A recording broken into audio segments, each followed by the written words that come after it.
بسم اللہ الرحمن الرحیم۔ السلام علیکم ورحمۃ اللہ وبرکاتہ۔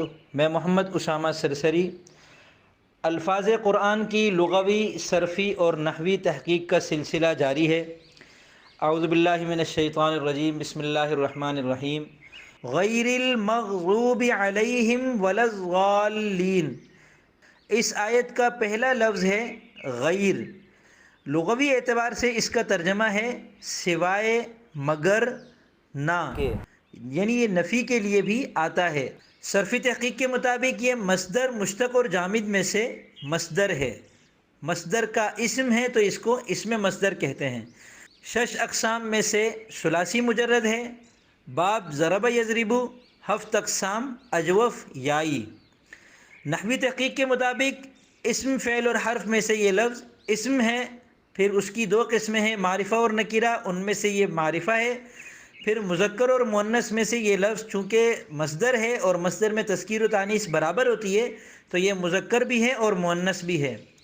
واحد تثنیہ اور جمع میں سے واحد ہے۔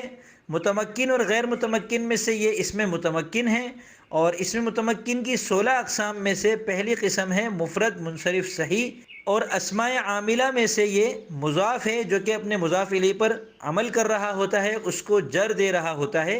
اور اسماء معمولہ کی 3 قسموں مرفوعات، منصوبات اور مجرورات میں سے یہ لفظ مجرور ہے، کیونکہ یہ پیچھے الذین کا بدل ہے، اور بدل مبدل منہ میں سے جو بدل ہے وہ توابع میں سے ہے۔ توابع کی 5 قسمیں ہیں، ان میں سے ایک قسم بدل ہے۔ بدل پر وہی اعراب ہوتا ہے جو مبدل منہ کا ہوتا ہے۔